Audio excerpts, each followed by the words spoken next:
Hi, Vortex. Sorry about that.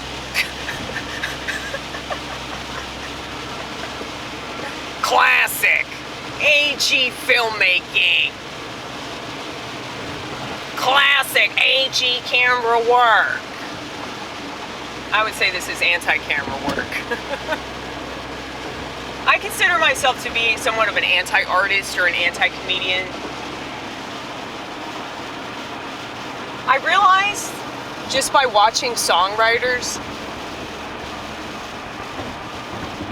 there are a bunch of songwriters that I support. I don't really like their music, but I still support them because, you know, I support artists, you know, even if they want to put their pronouns in the bio. I still support you as an artist, even if you're retardedly liberal. And I noticed, though, that a lot of these singer-songwriters, like, they'll get up on stage, they'll be like, I wrote this song about...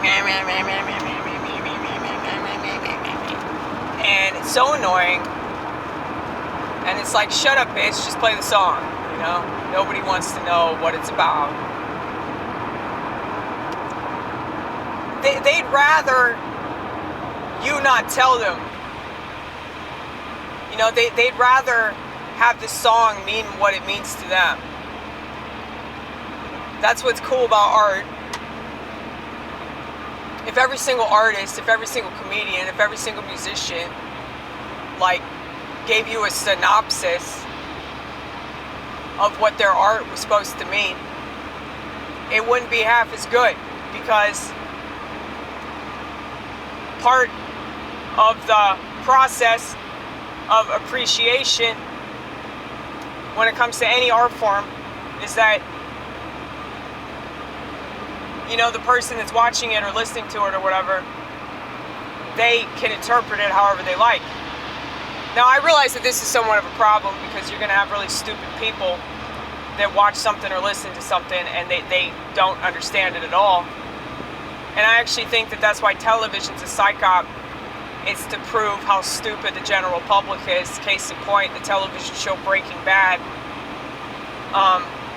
It was a really good litmus test in order to prove that society is fucking narcissistic and sociopathic, because they upheld the main character of that show, who is a malignant narcissist. So,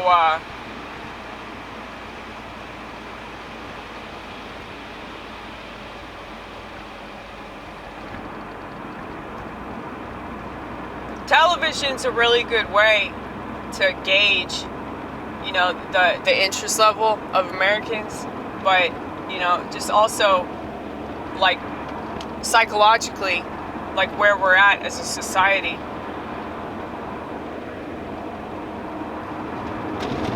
And, I don't know, like the show It's Always Sunny in Philadelphia. That show's fucking brilliant, but it's about really bad people not giving a fuck about anything. That show's really popular. The Office is also really popular, and The Office, I fucking hate that show so much, but it's an interesting show because what it reveals, all the characters on the show are horrible people, but it's like it, not like It's Always Sunny in Philadelphia, like those characters are straight up sociopathic, but the show The Office, like, they have these little moments of, like, heartfelt, you know, love or whatever the fuck. But it doesn't mean anything because they're all narcissists, right? They're all completely self-absorbed. But people are entertained by that.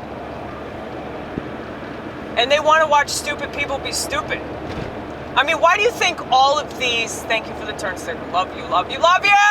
We love you! Okay. So...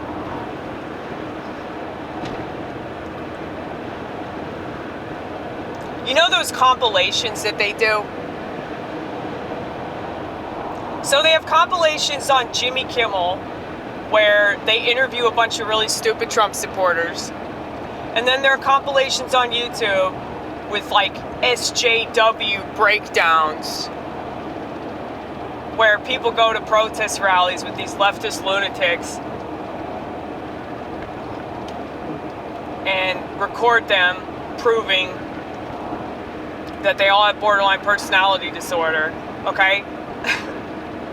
Or histrionic. I actually think it's more histrionic than anything because it's all about attention. Attention, drama.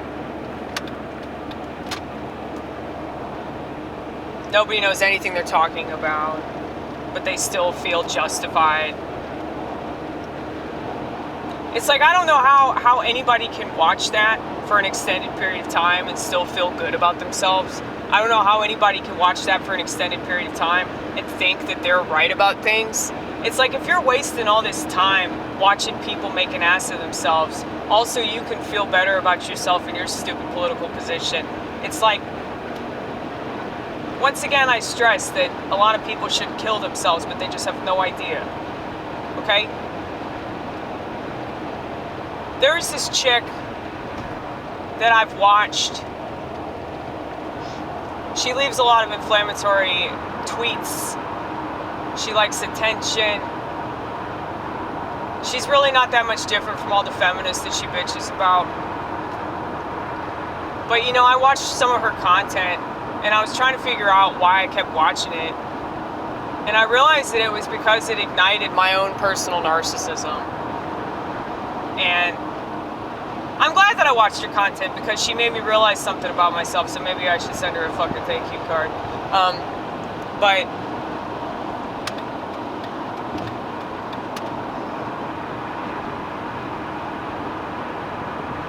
like, I've learned way more about myself through narcissists.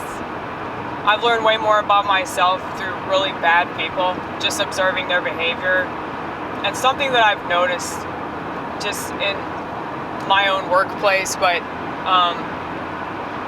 something that I noticed in stand-up comedy and especially on the internet, because you can't not notice it on the internet. Well, I guess you can.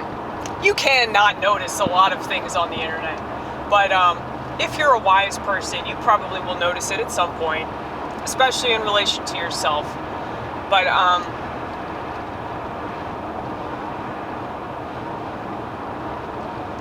we like to feel superior, do we not? We like to think that we're right about things. We like to pride ourselves in being better than our enemies. But we don't want to confront them. I mean, in a lot of ways, I feel like you can't confront them because it's not really going to accomplish anything. And I'm wise enough to understand that. You know, like this person that I work with who's proven time and time again that she's not a good person. It's like, I still want to keep giving her the benefit of the doubt that she can change, even though I know for a fact that she can't, because she's proven it. She's proven it at least 100 times in the past 5 years that I've worked with her. But, you know, I don't want to just give up on her because that's not the Christian thing to do. But at the same time, I don't want to let her walk all over me. I'd rather be cordial. I'd rather, you know, keep the peace, so to speak. But, you know, it is annoying. It's annoying and it's exhausting. Like watching everybody else just kind of kowtow, or not kowtow, that's not the right term.